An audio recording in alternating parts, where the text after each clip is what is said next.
یقین نہیں مانو گے, جب میں گئی اور میں نے پہلی بار کعبہ دیکھا, میرے دل سے یہ دعا نکلی کہ اللہ مجھے ہدایت دے دے.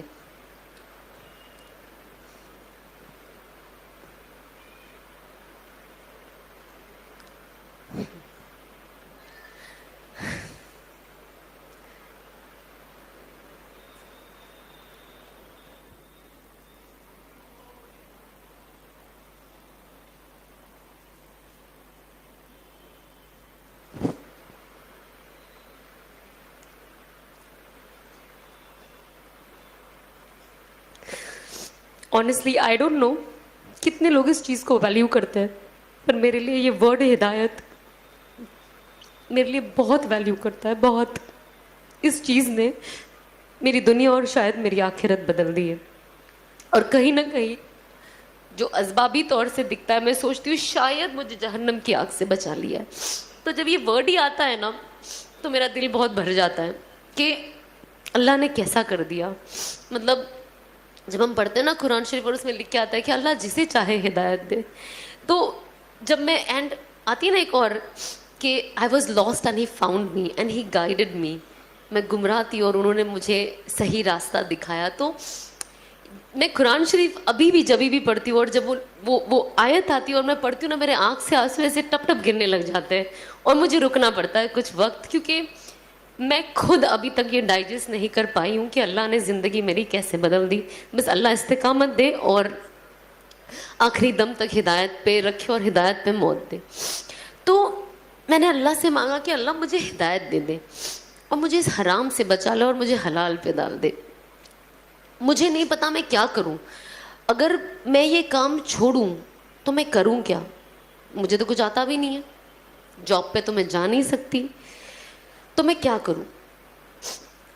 اس کے بعد میں نے انفارچونیٹلی دنیا ایسی ہے نا, یہ بہت سیڈ چیز ہے جو میں نے شادی کے بعد بھی بہت ایکسپیرئنس کیا ہے لوگوں کے ذریعے, بٹ میں ادروائز آپ کو ایکسپیرئنس بتاؤں گی کہ لوگ کہتے ہیں, جو لوگ تھوڑے بیچارے گمراہ ہو جاتے ہیں اور جو تھوڑے زیادہ ہو جاتے ہیں میرے جیسے, وہ کہتے ہیں سب چھوڑ دو, سب چھوڑ دو, ہدایت پہ آ جاؤ, صحیح راستے پہ آ جاؤ, صحیح راستے پہ آ جاؤ, اور یہ تو فحاشی ہے اور غیر محرموں کے ساتھ ایسے کام کرنا بے شک غلط ہے. بٹ جب انسان سدھرنا چاہتا ہے اور اپنی زندگی صحیح کرنا چاہتا ہے, تو پھر وہ ان کے اوپر اپنے تانوں کی بارش کر دیتے ہیں کہ انسان الٹا پیر بھاگ جائے, کہ بھلے میں سیدھا ہو جاؤں لیکن مجھے لوگوں کو نہیں بتانا ہے کہ یار میں نے اللہ نے مجھے ہدایت کی توفیق دی, کیونکہ لوگ میرا مذاق بنا رہے ہیں, اور شاید ان کی وجہ سے ایسا نہ ہو کہ میں واپس جہاں سے آئی ہوں میں وہاں چلی جاؤں.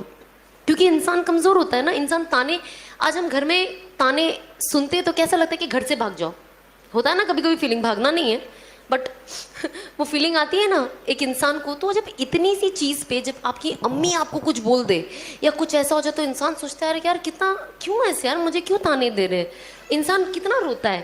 تو آپ سوچو جو انسان چینج ہو کر آتا ہے, جب اس کے لیے یہ سب بولا جاتا ہے تو وہ چیز لینا, ایکسیپٹ کرنا بہت مشکل ہو جاتا ہے. اور بہت, کیونکہ وہ آلریڈی اتنا ایموشنل ہوتا ہے کہ آپ اس کو کچھ بھی بولو اس کا ایموشن انٹو 10 ٹائمز بڑھ جاتا ہے. تو سب تو کہتے ہیں چھوڑ دو چھوڑ دو, صحیح راستے پہ صحیح راستے پہ, پر جب انسان اگر وہ لڑکی ہے خاص طور پہ, اگر وہ چیزیں چھوڑ دیتی, صحیح راستے پہ آ جاتی ہے, تو کوئی دینی گھر اسے اپنا بیٹا نہیں دیتا. تو جب آپ اپنا بیٹا نہیں دو گے, تو اگر وہ لڑکی صحیح راستے پہ آ کے صحیح چیز اپنانا چاہے گی, تو وہ اس میں آگے کیسے بڑھے؟ ہم جب یہ بات آتی ہے نا قربانیوں کی, اور جب ہم حدیثیں پڑھتے ہیں, تو ہم نا یہ سارے ایگزامپلز لوگوں کو تو بہت اچھے سے دے دیتے ہیں, بٹ جب وہ اپنے پہ آتی ہے نا, تو ہم وہ کرنا پسند نہیں کرتے. اسی لیے میں میرے ہسبینڈ کی بہت زیادہ شکر گزار ہوں, اور ساتھ ہی ساتھ میرے ساس سسر کی, کہ جو یہ سارا سچویشن دیکھ کر مجھے خوشی خوشی ایکسیپٹ کیے. میرے ہسبینڈ نے ایک اتنا بڑا اسٹیپ لیے, کیونکہ ہوتا نا جو انسان عالم ہوتا ہے تو ان کے جو سراؤنڈنگ والے ہوتے ہیں, وہ ان کا دماغ, کچھ لوگ, ناٹ آل, کچھ لوگ ایسا دماغ میں فطور بٹھا دیتے کہ سامنے والا جو کچھ کرنا بھی چاہتا ہے تو اسے نہیں کرنے دیتے, کیونکہ اس کو اتنا ڈاؤٹ فل کر دیتے کہ آپ تو اس سے شادی کر رہے ہو, یہ ٹکے گی کہ نہیں. مطلب میری نکاح پہ تو ایسی ایسی باتیں اٹھی تھی میں ٹکوں گی کہ نہیں, شادی میری 6 مہینے بھی نہیں ٹکے گی, اور میں واپس وہی ہو جاؤں گی جو میں تھی. اور میں اللہ کو یہی کہتی تھی کہ اللہ مجھے صبر دے اور ان سب کو دکھا دے کہ یہ لوگ کتنے غلط ہیں. اور شاید جب وقت جائے گا اور لوگ دیکھیں گے تو شاید اپنا نظریہ بدلے.